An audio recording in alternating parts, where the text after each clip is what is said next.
안녕하세요, 김상순입니다. 중국 제79번째 시간입니다. 지난 7월 31일 오후 5시 37분경 허베이성 한단시에 갑자기 초대형 강풍이 불었습니다.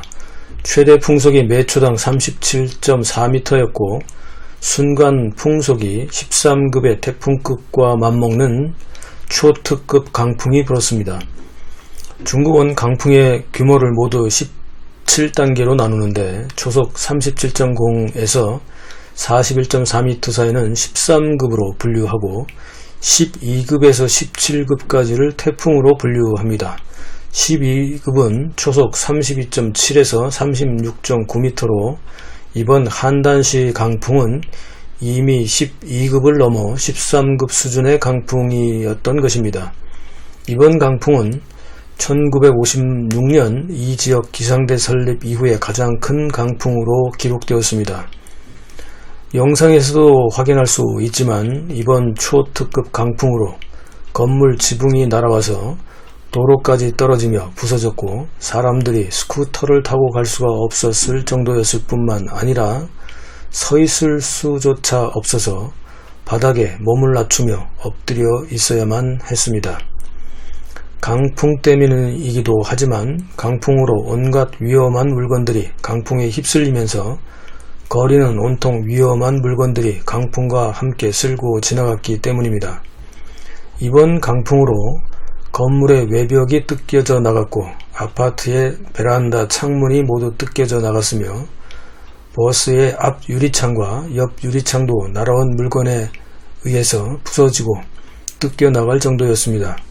특히 아파트 집안에서 있다가 강풍에 베란다 창문이 뜯겨져 나가고 집안이 쑥대밭이 된 주민은 공포에 시달려야 했습니다.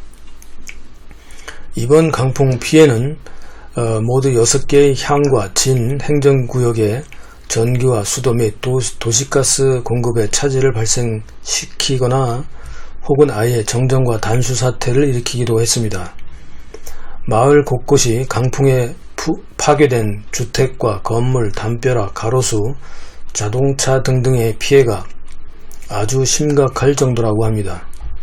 생각보다 빨리 잠정 집계된 피해 현황을 보면 가스 난방관 0.87km, 배수관 2.4km, 전력 선로가 38.13km, 통신기지국 243개, 통신선로 142km가 파손되거나 손상을 입었다고 합니다.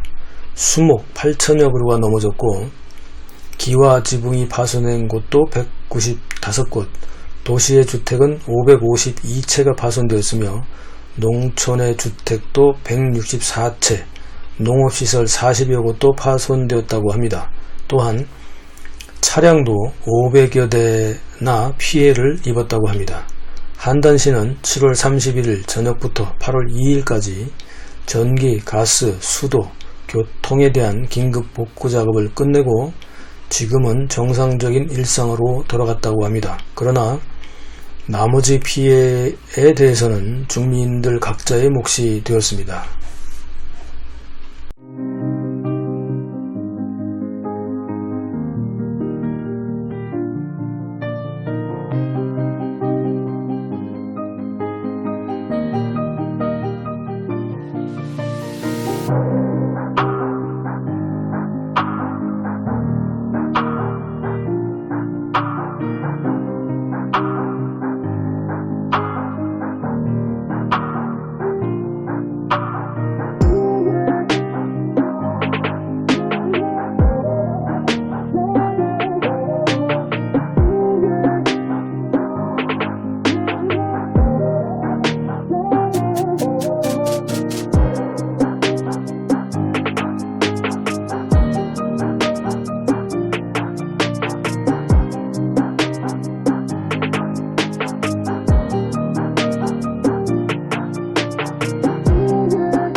댓글 소통과 에피소드 시간입니다. 이번 강풍은 말 그대로 자연재해입니다만 인재가 되었던 자연적인 피해가 되었던 이 모든 몫은 인민들 개인에 부담해야 합니다. 고달픈 인민들의 삶은 집단 부패와 권력욕에 매몰된 파렴치한 공산당의 통치하에서 정말 마음 편한 날이 없어 보입니다. 생각보다 빨리 잠정 짓게 된 피해 현황에서 빠진 것이 있습니다. 바로 인명피해와 관련된 내용입니다. 오늘 8월 4일까지도 앞에서 말씀드린 건물이나 통신선로 등의 피해 사실 이외에 인명피해에 대한 추가 발표는 없습니다. 인명피해가 있다 없다 조차 아예 언급도 하지 않고 있습니다. 오늘 영상에서 보여드리지는 못하지만 강풍에 휘날린 각종 위험한 물건들에 의하여 거리에서 순식간에 희생된 사람들의 영상이 있습니다. 이런 영상들이 있는데도 중공 당국은 인명피해에 대해서는 일절 언급하지 않고 긴급피해 복구로 이틀 만에 정상적인 일상으로 돌아왔다는 자랑만 선전하고 있습니다. 이런 것이 공산당 치하의 현실입니다. 이것이 나라입니까? 이런 곳에서 사는 사람들의 목숨은 공산당의 허락이 있어야 희생자가 되고 사망자가 되고 부상자가 될 수 있습니다. 물론 그렇다고 해서 여기에 대한 배상이나 보상이 청구되는 건 아니죠. 하루빨리 공산당이 멸종되기를 오늘도 간절히 기원합니다. 중국 자연재해는 계속됩니다. 구독, 알람, 좋아요 눌러주시고요. 감사합니다.